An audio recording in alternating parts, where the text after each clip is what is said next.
So I have already explained to you that the Bhagavad Gita is not about karma, but Bhagavad Gita is about how one can transcend karma. And that Bhagavad Gita is a karma busting book. But nevertheless, I have been discussing the subject of karma to show you what is the alternative to following the Bhagavad Gita. If you follow the Bhagavad Gita, as Krishna describes, you have no problem with karma. But if you do not follow what Krishna is saying in the Bhagavad Gita, then this is what you have to face, the law of karma. I've already explained to you about how God is the fire, we are the sparks from that fire, Pavakad Vispulinga, that as sparks we get caught up in the smoke, which is Prakriti or material nature. And as we go further into the development of our Prakriti, we go into what is called karma.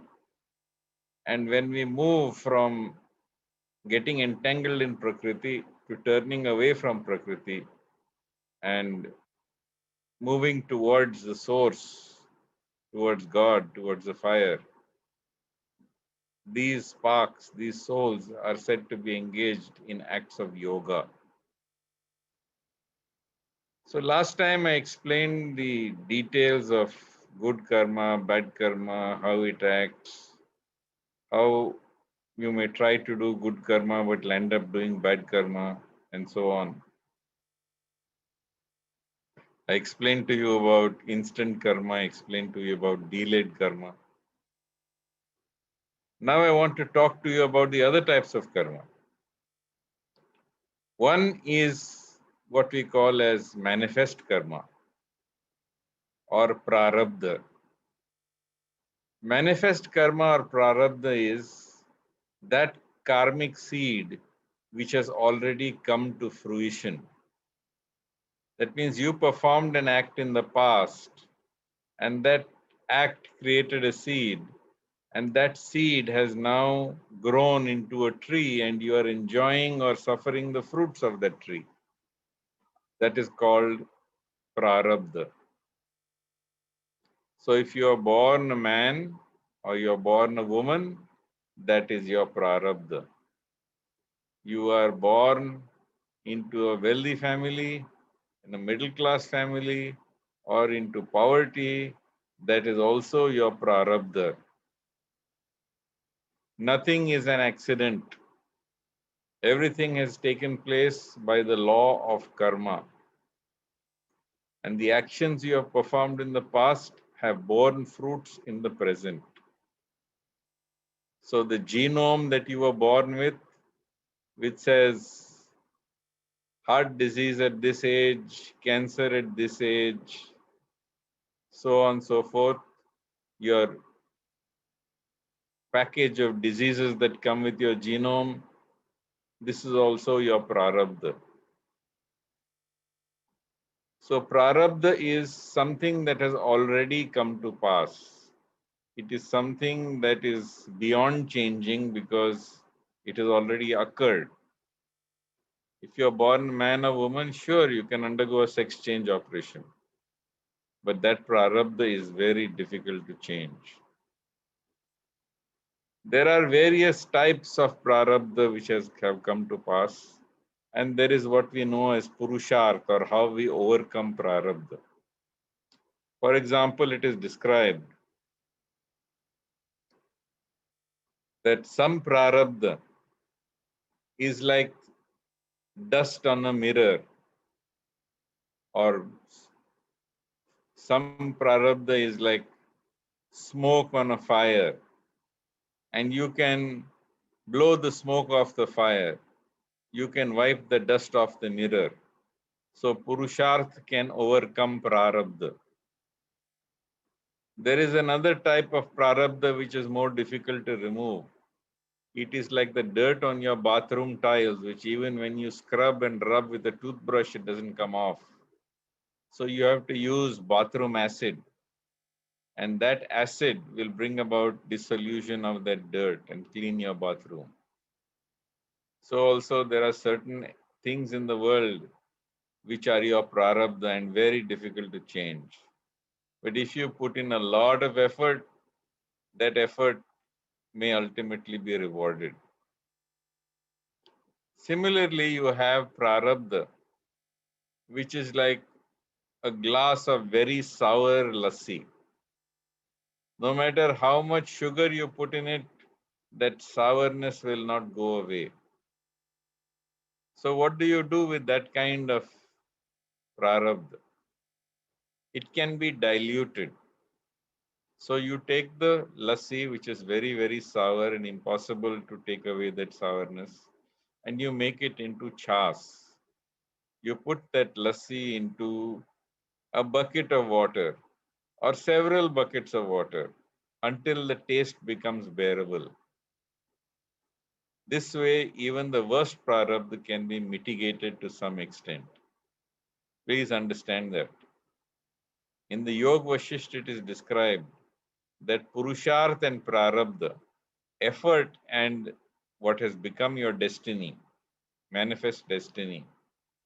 Purusharth and Prarabdha are like two male sheep who are banging their heads together. Whichever one is stronger wins.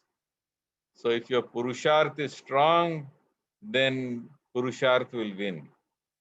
If your Purusharth is weak and destiny is strong or manifest, then your destiny or prarabdha will take over. But it is always possible with sufficient effort to overcome your destiny to some extent, so that if nothing else, it may at least be diluted. Therefore, the Yoga Vasishtha says that if you come across somebody who says that your destiny is written on your forehead, nothing can change it, then you should avoid that person as if he is suffering from an infectious disease, as if he is suffering from COVID-19. Do not associate with that person because that person is teaching you fatalism. He is teaching you how to submit to prarabdha. He is not teaching you that prarabdha can be overcome by purusharth. And indeed, prarabdha can be overcome by purusharth. So to give you an example, you have in your garden a lemon tree, and that lemon tree has nice golden lemons, large ones hanging from the tree. When you look across your fence into your neighbor's garden, your neighbor has a mango tree. Because when you planted your nimbu tree, he also planted his mango tree. And now his mango tree is laden with fruits. Beautiful golden Alfonso mangoes are hanging from the tree. As you look at him, he smiles and waves to you, and he plucks a mango from his tree, one of the low-lying fruit, and he bites directly into that mango, that Alfonso mango.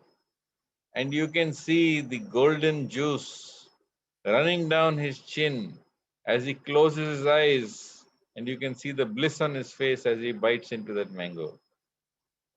And you say, hey, why don't I also have such a wonderful tree? And you pluck a lemon from your tree. And plucking a lemon from your tree, you look at your neighbor and you wave to him, and you close your eyes and you bite into that lemon. But yuck, you have that sour taste, and that lemon juice runs down your chin onto your shirt. But it's not the same thing. And you say, life is unfair. Life is unfair because he has a mango tree and I have a lemon tree. So you look around and you find some Babaji, some Sadguru who promises you that don't worry, you do this. And if you do this, he will make sure that your lemon tree converts into a mango tree. And he gives you a bunch of agarbatti. And he gives you a number of exercises or mantras to perform, some kriyas to perform. And you do all that. And when you do all that, you find that you burn all that agarbatti enough to choke yourself, you do all those kriyas, and then you walk round and round that tree in pradakshina until you fall down out of dizziness. But when you reach up and pluck the fruit from your tree, it's not a mango, it is still a lemon. Therefore, you must understand that Purusharth is overcome by prarabdha, not by doing magic tricks. Therefore, you must plant a mango tree. And when you plant a mango tree, you have to wait for that mango tree to bear fruit. So you have to understand that the seeds that you plant today will not bear immediate fruit. I explained that to you when I explained to you Sanchit karma or karmic seeds or delayed karma. And I discussed with you, and I'm explaining to you now, that if you plant wheat, it may take a year. If you plant a mango tree, it may take 15 years. But when you plant your seed will surely come to fruition. And therefore, you should never despair at having certain prarabdha, but you should constantly, consistently, without being defeated, constantly you should work at doing prarabdha. And by constantly working on prarabdha, you will be able to overcome your manifest karma.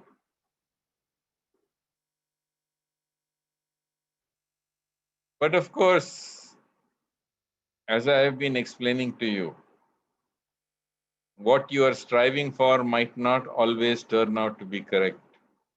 Because sometimes you are trying to do good karma and you land up getting bad karma. This accidentally you may try to do bad karma, or you may intend to do bad karma and you may accidentally land up with good karma. So this is a very dicey thing. And ultimately, messing around in the land, in the uh, kingdom of karma, will lead to a lot of sorrow for you.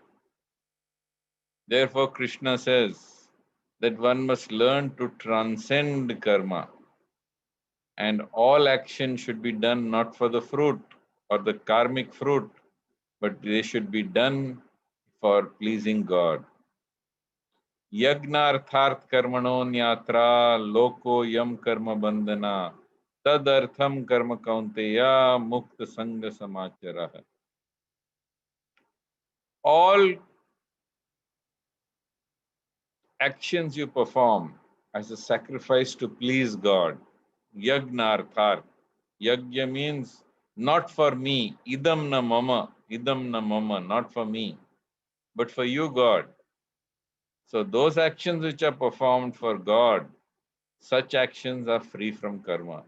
All other actions bind you to karma. So that is in fact the medicine that Krishna has given to Arjuna, who on the battlefield of Kurukshetra is defeated by the philosophy of the law of karma, which paralyzes him into inaction. He is unable to face his prarabdha of seeing the Kauravas before him, and he thus wants to surrender, allow them to kill him, and he wants to avoid engaging in karma. And Krishna tells him all action is not karmic. Do that action which is a yajna. And if you perform that action which is a yajna as a sacrifice, if you are acting to please God, if you fight this battlefield to please me, Even though you are fighting your cousins, your uncles, even though you are fighting your grandfather, your gurus, even then the actions you're performing, because you're performing them not for any karmic fruit, but to please me, you will be free. Sarva dharman parityaja mam ekam sharanam vraja. Aham tvam sarva papebhyo mokshayishami masucha. So this is very important. Now, aside from what Krishna says, which is to get you free from karma and lead a productive life, adding value to the world, the question still comes up repeatedly.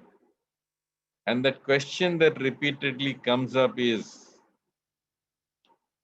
why do we have this law of karma to begin with? Why did God create a law of karma? If he has created an exit from the law of karma, he could well have seen to it that there was no need to have the law of karma.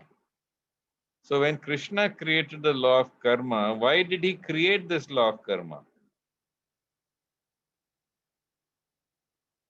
I told you already the story of Dhritarashtra, who is born blind and who has 100 sons who die in his lifetime before him.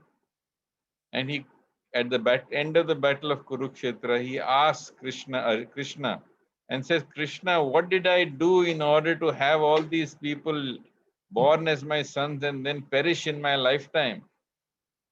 So Krishna explains to Dhritarashtra that 50 lifetimes ago, you killed 100 baby swans. And because you killed these baby swans, you had to suffer the consequences. You threw a flaming net on them, and the parents became blinded while trying to save these baby swans. So 50 lifetimes later, you could suffer this consequence. So indeed,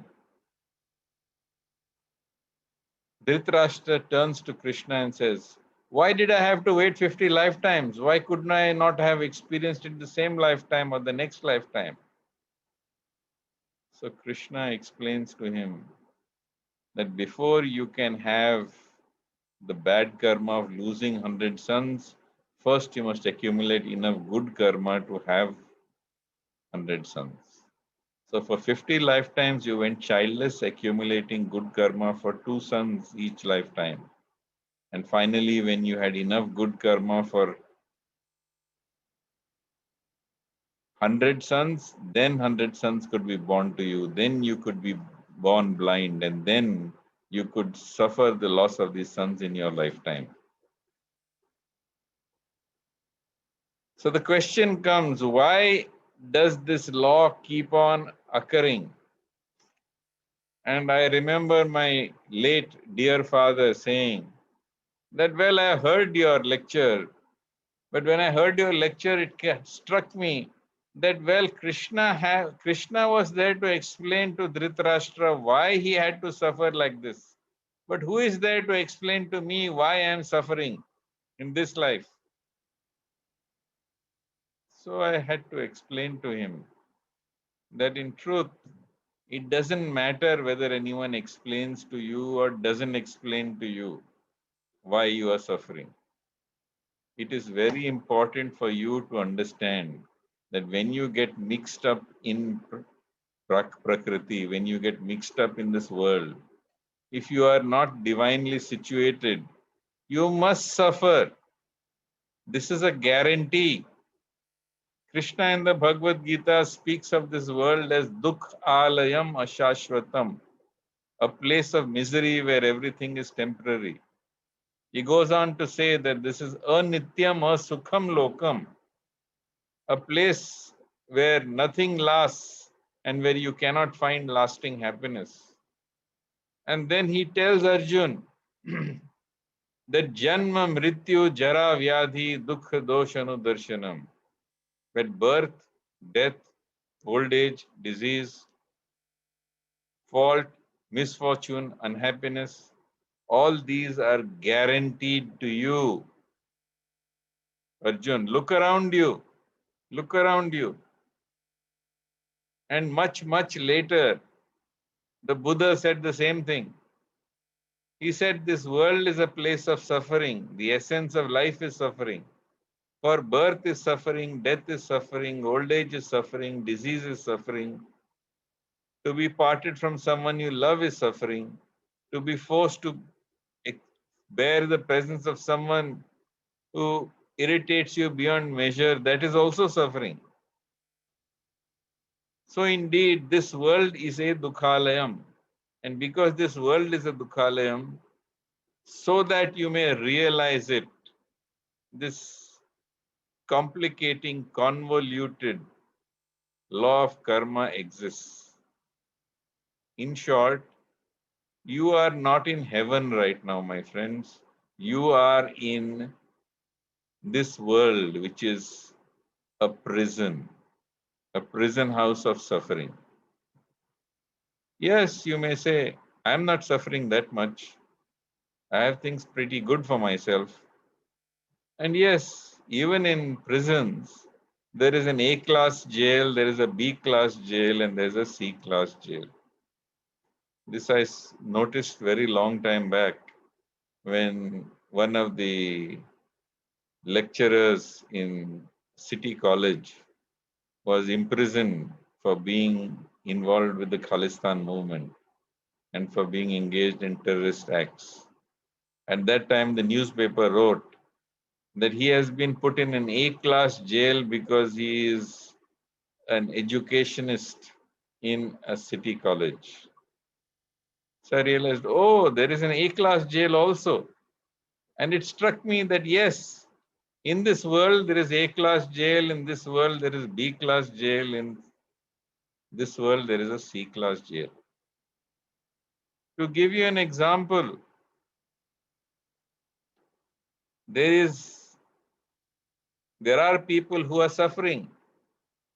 They suffer abuse, they suffer neglect, they suffer torture, they suffer bonded labor, some are enslaved, and they suffer many, many, many things, and they cannot even be sure of their next mouthful of food.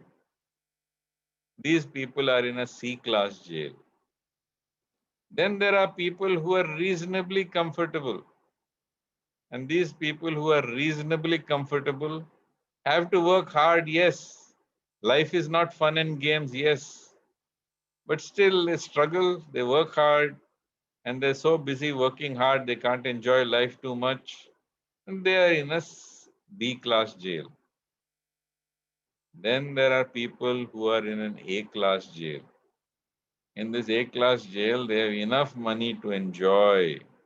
They don't have to work so much. Their money is working for them.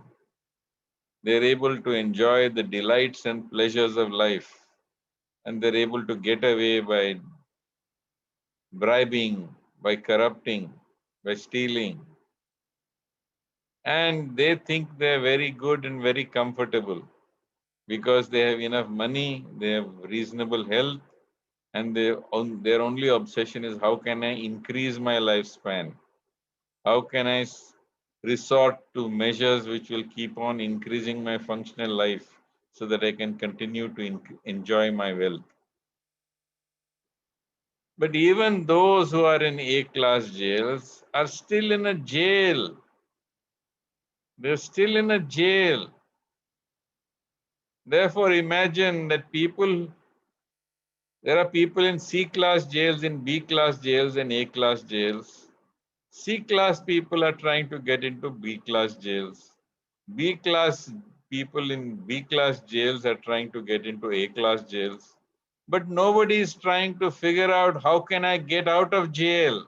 How can I become free from suffering altogether? Because even people who are in A-class jails, even they, my friends, do suffer. They also suffer, and they suffer intensely. They undergo anxiety, they undergo depression, they undergo various types of mental illnesses. They also suffer physical illnesses. And they might imagine that they are in an A-class jail. But despite all the comforts of the A-class jail, they still have a lot of suffering to go through. The intelligent person who's in the jail realizes that he is in a jail. And instead of trying to constantly move from one cell to a higher cell, he has to, in fact, figure out how he can get out of jail. And in order to get out of jail, he has to learn to petition the president of the country. And by asking the president for a presidential pardon, get himself released from the jail and go out. So, in order to petition the president, he takes the help of a lawyer, and that lawyer may be his guru or spiritual teacher. And thus, with that help of his teacher, he works at petitioning the president so that the president will give a presidential pardon and take him out of the jail altogether. But foolish people remain in this jail, striving to move from C class to B class and B class to A class. And the people in A class are trying to keep the other people out of their A class jails. This is how life keeps on revolving on this earth. So, my friends, make up your minds that you don't want to be in this foolish system of karma. Realize that you want to get out of this law of karma because this place is only for suffering. But suffering, my friends, also has its effect.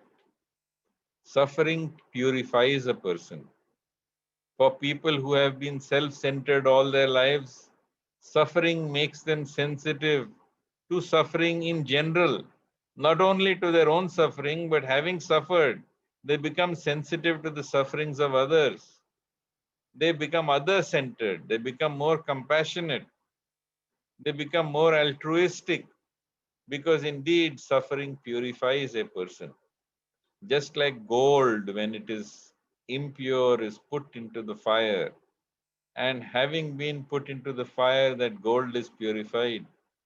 So also each individual soul, which is tainted by its attraction to Prakriti and by its misidentification with Prakriti, when he experiences suffering in this world, when he experiences pain in this world, when he experiences misfortune in this world, then experiencing this form of prarabdha makes him ask, who am I? Who is God? How can I move out of this place of misery? What is the solution? How can I get out of this dukhalayam? How can I get out of this place of misery? How can I remove myself from this place which is a prison house, which is designed and destined to create suffering?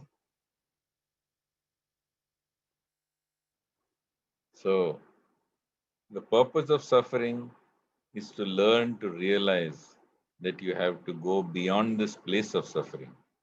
And every time one experiences suffering of some sort, one must remind ourselves that we need to focus our mind upon God, engage in activities that serve only Him, so that in that way we can perform acts without karma. And by His grace, we can transcend suffering and we can move closer to reuniting with Him. By constantly remembering God, acting for Him, you become free from karma. Krishna says in the Bhagavad Gita that it's not only your work or your duty that you should do for Him, but indeed Krishna wants you to do everything for Him. Yat karoshi yad ashnasi yat juhosi dadasi yat tapasyasi kaunteya tad kurushvam adarpanam. Whatever you do, whatever you eat, whatever you offer, whatever you give away, whatever charities, whatever austerities you perform, everything, Krishna says, do it as an offering to me. Then what happens? The next verse, Krishna says, Shubha ashubha falayarevam moksha se karma bandhane. Then you become free from both good karma and bad karma. Shubha and ashubha. You become free. Moksha se karma bandhane. Sannyasa yoga yuktena vimukto mame vaishyasi. Acting in a spirit of renunciation of all fruits within this world, in a spirit of sacrifice and devotion to please God, you ultimately go and attain Him. The first level you reach what is known as the Brahma Bhuta platform. Krishna explains, Brahma Bhuta prasannatmana sochati na kankshati. Samaha sarveshu bhuteshu mad bhaktim labate param. He explains that having attained the platform of realizing that you are the spirit by turning away from prakriti, by turning away from karma, what happens? You reach that platform where you are free from hankering and lamentation, when you see all people with equal vision, and in that consciousness, you get pure devotion to me. How does one attain the state of Brahma Bhut? Krishna explains again in the Bhagavad Gita. He says that Mam Chayo Avyabhicharena Bhakti Yogena Sevate Sa Gunan Samati Tetan Brahma Bhuya Kalpate. If without any deviation, without any distraction, you engage in performing everything as an offering to me, when your whole life becomes a prayer unto me, when your whole life becomes a meditation upon the Lord, then he says, when it is unbroken, undeviated, this constant absorption in God lifts you beyond Prakriti and onto the platform of Parabhakti. So you are on the platform of Brahma Bhut and God then gives you Parabhakti. And Krishna says that is the way to attain Him. Bhaktya mam abhijanati yavan yaschashmi tatvatah tato mam tatvato jnatva vishate tarantaram. That it is through devotion you shall know me as I am, and it is through devotion that you shall return to me, never to come back to me, never to return. So this is an explanation of Prarabdha, Purushartha.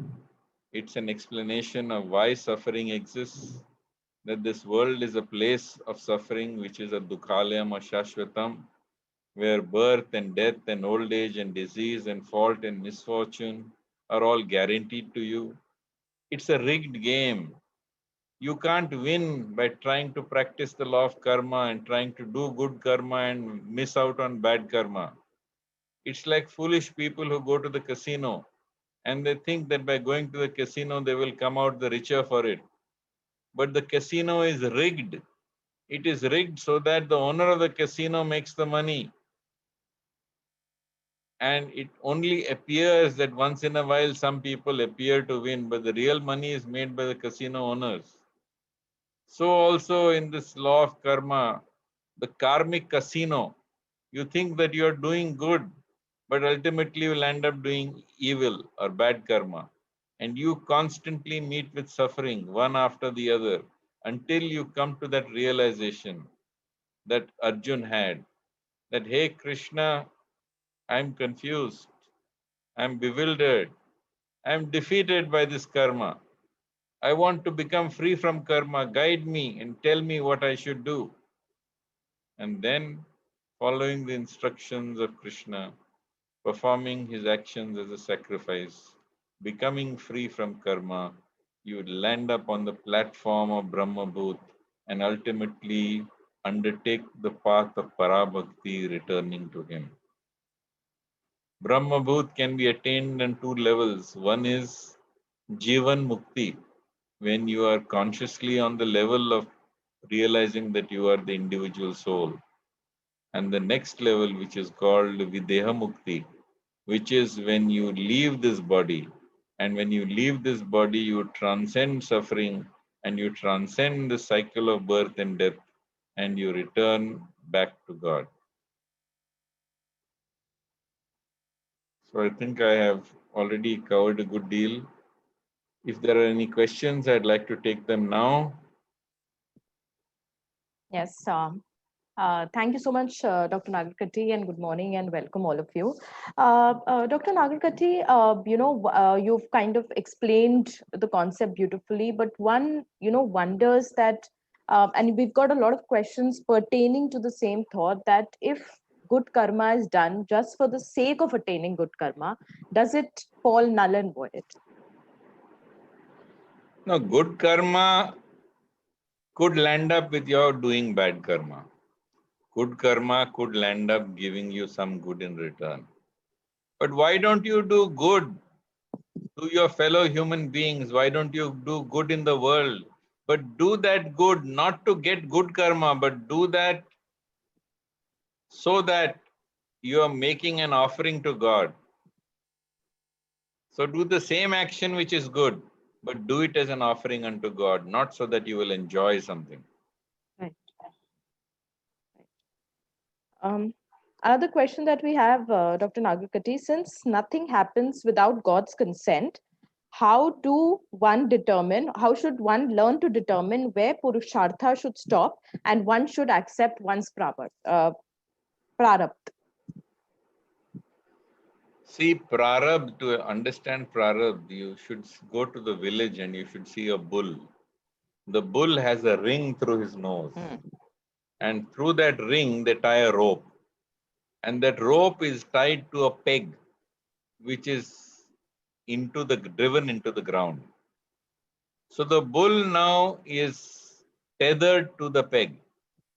And being tethered to the peg, he can just sit around and graze right around the peg. Or he can choose to stretch the rope. If he stretches the rope, he will be able to graze over a much larger area. He will be able to accomplish much, much more. But the bull knows when to stop pulling, because when he pulls and stretches the rope too much, the nose ring pulls on him and gives him pain and distress. So the stress or distress you feel is the result of trying to stretch the rope.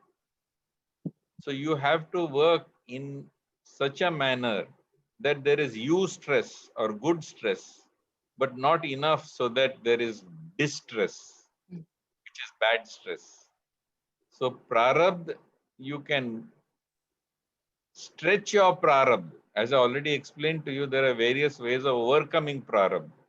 But even if you are wondering when you should stop, then the idea of when you should stop is seen by how much you are able to stretch the rope without experiencing distress, but not so low that you suffer from, don't get any eustress, because that means you're not trying to stretch the rope at all.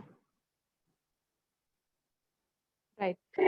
Thank you, Dr. Nagarkati. Another, question that comes to us is sometimes, we see people who don't have much in life, people who don't have a lot of money and, other issues, but still they're very content in life.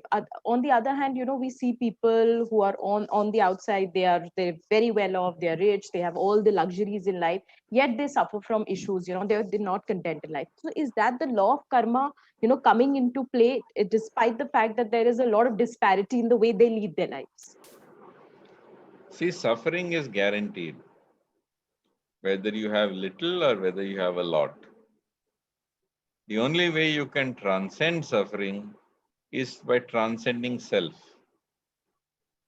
By learning to remember God and forget self, you will transcend suffering, because all suffering lies in the self. And by remembering God, you are transcending self. So remember God, forget self. By constantly chanting the name of God when you are not working and constantly remembering God when you are working, this activity will help you to transcend karma and transcend your suffering and the self, and thereby move through the world in an atmosphere of complete tranquility. Santushta satatam yogi yatatma dridha nishchaya Mai arpita mano buddhir yo mad bhakta samay priya. The devotee of God, Krishna explains, is santushta, he is always content. Yet, yatatma dhrida nishchaya, he is constantly endeavoring in the world with great determination. How does he remain content even while he is struggling in the world with great determination? And that answer is, Mai arpita mano buddhir yo mad bhakta samay priya. Because his mind and intelligence are surrendered unto me, that's why he can remain content and also simultaneously endeavor in the world with great determination. Okay. Yeah. Thank you. Thank you, Dr. Nagarkatti. Dr. Nagarkatti, you also spoke about destiny and the fact that, people who say that your luck is written on your forehead, it can't be changed. You should absolutely not do anything with them, avoid them like the plague, as you would say. So I think Avoid we've them like COVID-19 people. COVID-19, of course.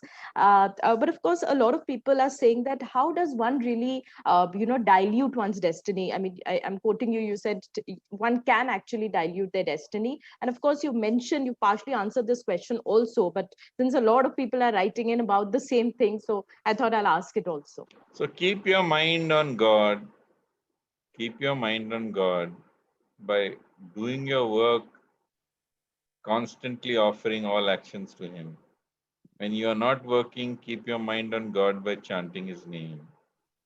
And also keep endeavoring with great determination, not for self, but to please God. And gradually you will find over a period of time, the suffering in your life will diminish. Many people, many religions promise that after this birth, then you will go to heaven and you will enjoy. This is giving you a post-dated check. I'm not giving you a post-dated check. If you follow the instructions that are there in the Bhagavad Gita, my friends, you will experience this right now and here in this life itself. In this life itself, you will experience relief from suffering. Thank you. I think we have enough time to take, I think, a couple of more questions. So, someone has asked that even the Pandavas had to go to hell first for killing their brothers in the war. Then how can us mortals escape the cycle of karma? After all, to err is human. Don't be concerned about self, you be absorbed in God. Bhishma Dev was on the wrong side. He was on the side of Duryodhan. He was on the side of Dhritarashtra. He fought the battle not just against the Pandavas, but he actually lifted his sword and attacked Krishna, whom he knew was God. And yet, Bhishma, while lying on this bed of arrows, actually went back to Godhead. So, it is those who have faith, like Bhishma, who are able to make it back to Godhead.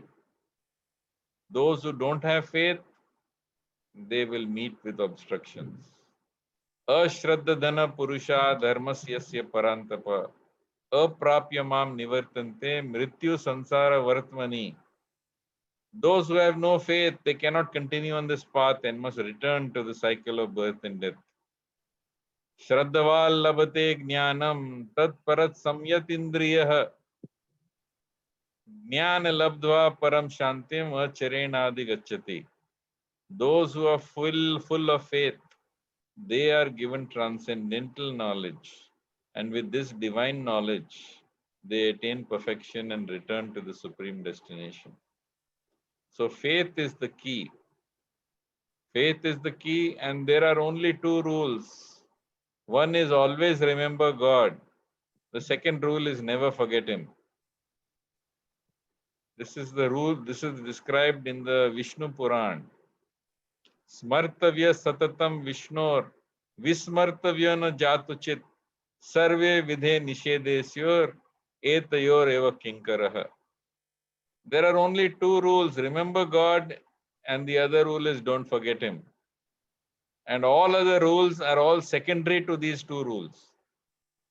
So if you can remember God to the extent that you forget self, if you perform all your duties and do your dharma in a spirit of sacrifice and devotion to the Lord, and you offer everything to Him, whatever you eat, whatever you offer, whatever you give away, the charities you perform, the work you do, then you will cross beyond good and bad karma and you will return back to Godhead. Right. So remember God and don't forget Him. So That's right. he needs to. I think we can take one last question. Dr. Shantanu, over all these sessions over a period of time, you've spoken about relationships, materialistic things, relationship with self, spouse, children. So someone's asked, does undue attachment to other human beings dilute your karma? See, it is the self which is the cause of all suffering. And all attachments are merely extensions of the self. So undue attachments to other people will definitely slow your spiritual progress. But indeed, this is not anti-family. You have to be close to your family because that is your duty. It is your duty to serve your family, and because by serving your family, you serve God. But being unduly attached to them, that is not going to be beneficial for your spiritual life. Asakta anabhishwanga putra dara grihadishu. So there's a clear injunction against that in the Bhagavad Gita.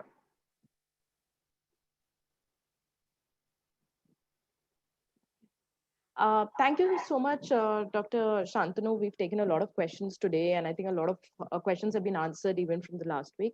If if you want to say something about the next session, what will you be talking on? What can the audience look forward to before we close the session?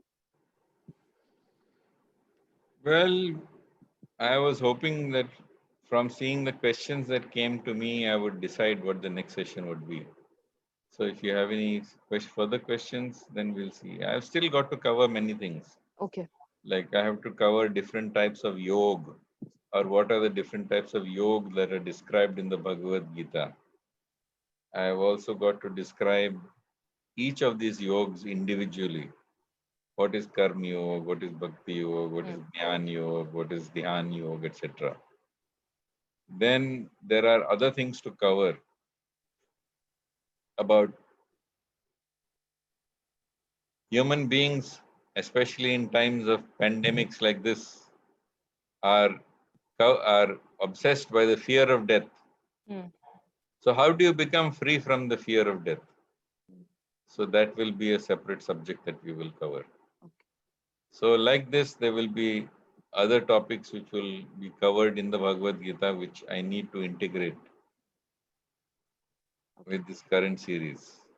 So once I hear what are the questions that are there in the minds of people, I would like to, temper my sessions in that manner. Right. Okay. Thank you so much, Dr. Nagarkati. Just a message for our audience that please write in with your questions in the comments section. And even offline, even after the session is over, you can watch it as a video in the Facebook page of Speaking Tree. And we will forward all questions to Nagarkati and he will answer them before he starts the next session. So every new session is started on a fresh slate. Thank you so much, Dr. Nagarkati. Thank you everyone for watching. We look forward to having you on board next Thursday, which was April 8th at the same time, Thursday, 8 a.m. Thank you so much. Have a great day. Jai Shri Krishna. Hari Om.